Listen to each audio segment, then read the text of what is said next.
Hey guys, Eric and Joshua here with Avengers Age of Ultron coming out. I wanted to look at the future of the series and villains we'd love to see from the comics make their way into the movies. And I don't know if we're cheating is the right word, but we're using characters, some of which we know rights are a little bit of an issue, but hey, we're cheating. It's what villains would do. Villains would do it, but dream big, that's what I say. Yes. Yeah. But let's start out with one that we know is clear-cut, because we're going to meet him in a Captain America movie next year. Number one? Baron Zemo. And the Masters of Evil. And the Masters He'll of be Evil. in Cap 3 next year, Civil War. Yeah. Which means he could spin out of that and sort of recruit the Masters of Evil. They're sort of like the dark mirror of the Avengers, to where they usually recruit people, like one person specifically meant to take out a certain member of the Avengers. And a lot of time in the comics, they actually do succeed and take them down. And the Avengers are left with, like, we've been defeated, like, what do we do now? So it's always this great, like, personal stories. Yeah, one of my very favorite, maybe simply my very favorite Avengers story, Under Siege, is where he completely doesn't play fair. And he's like, hey, what if I have, like, 20 bad guys fight your 6 Avengers?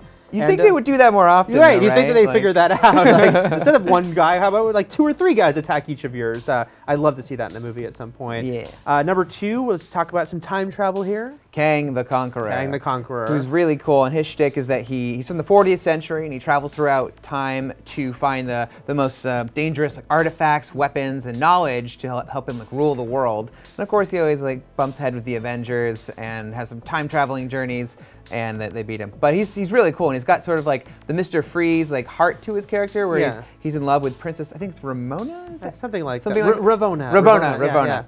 Yeah. Ramona Flowers is from Scott Pilgrim. And so she's like caught in stasis, and so really secretly he wants to, like, restore his love.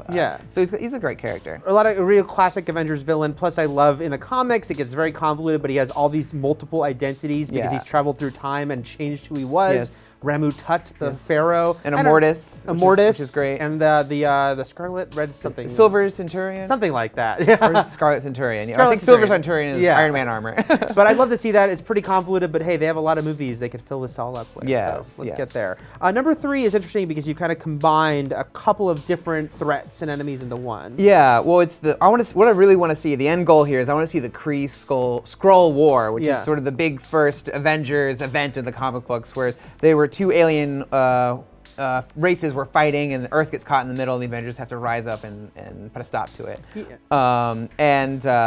But sorry, what were you going to say? I was just going to say that we've met the Kree. We met them in Guardians, and they've been S.H.I.E.L.D.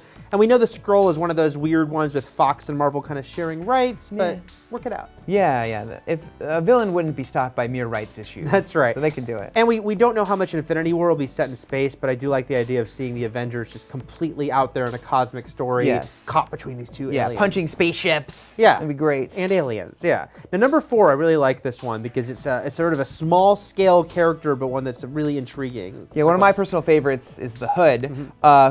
Most villains are these big maniacal geniuses and head of corporations and stuff like that. This is just like a street-level crook, who's a very good crook at that. And he kills a demon almost on accident, and gets a magical hood that lets him turn invisible, and like boots that let him fly. Then eventually he finds out that the cape has ties to a certain Doctor Strange villain, and is suddenly a much more powerful entity than you originally thought. He uses those powers to become sort of the godfather of crime, of like street-level crime, but that's him take a big step up in the Marvel Universe. And if that's sort of too small for you for the Avengers, know that he also has a storyline where he rounds up all the Infinity Gems. And we know those are quite powerful and dangerous. So he can do it. He can be an Avengers level threat. He's pretty cool. Yeah, the Avengers take on all kinds of enemies, so why not? Now, this next one is the one I think that the most people will be very familiar with this character because he's been in movies a lot, just not Avengers movies. Let's talk about Norman Osborn. Norman Osborn. This is the gateway, the slippery slope of having Spider-Man now a part of the MCU, or will be a part of the MCU. Because Sony's now sharing the rights for him. So if he can come, maybe his villains can come too. Right. And obviously Spider-Man has no problem, well, not no problem, but he can take on the Green Goblin. Yeah. But in the Avengers comic books, he, was no longer the Green Goblin. He became reformed. And when the world was being invaded by aliens, in the one storyline, Norman Osborn very publicly took the kill shot and said, "I just saved the world." So then they put him in charge. They disbanded S.H.I.E.L.D. They put him in charge of Hammer, and he made his own Dark Avengers, made the actual Avengers seem like criminals, and pretty much took over the world. Yeah, I would love to see that. That would be great. And it's funny. I mean, people might not realize. I mean, obviously, comic book fans do realize, but the Iron Patriot was first worn by Norman Osborn. It was like a propaganda piece. Right. So they've already kind of had a nod to it. It'd be pretty cool. cool now that, yeah, in theory, they could use Norman to maybe see that all come together. That would be great. And it would have a great reason to have Spider-Man on the Avengers to take down his biggest nemesis. Come on, we all want to see that eventually. So let's talk about number 6 here. Not your typical villain, but the Scarlet Witch. And But she's joining the Avengers, right? The new Avengers movie. Yeah. Spoiler, I guess, in a way. But yeah, so she is responsible for actually killing a large number of the Avengers in the comic books in a storyline called Avengers Disassembled, where her powers went out of control. She lost control and accidentally killed them because she has the power to like warp reality. And that led to another storyline that actually is focused on the X-Men called House of M, where she, at the end of it, she tried to give everyone what they really wanted in real life, but they couldn't leave well enough alone, and they started a rebellion. And so she just said, no more mutants, and she depowered all the mutants. Well, there are no mutants in the Marvel Cinematic Universe. But couldn't you see her like depowering the Avengers and making them all just normal people? Or the Inhumans. Yes, yeah, there you go. So there's a lot of cool things to do with her, I think. Yeah, and they also can't use Magneto, which is too bad, because in the comics, a lot of the times her kind of going back and forth has to do with her relationship with Magneto. But still, that idea that she's sort of troubled, that she's maybe got some mental issues, and she's so powerful. It'd be interesting to see if they kind of went all in on how powerful she is and what a threat she could be. Yes. And now let's talk about this last one here. Another villain that a lot of people are going to be familiar with, but not necessarily in relation to the Avengers. But a big one. Yeah, Doctor Doom. To me, he's the #1 villain in the Marvel Cinematic Universe. So to not have him, not in the Marvel Cinematic Universe, but in the Marvel comic book universe. So to not have him be part of the MCU, I think is a shame. So I feel like they need to overcome those rights, because he obviously belongs to Fox with the Fantastic Four characters. But to have him be part of one of the Avengers movies would be awesome.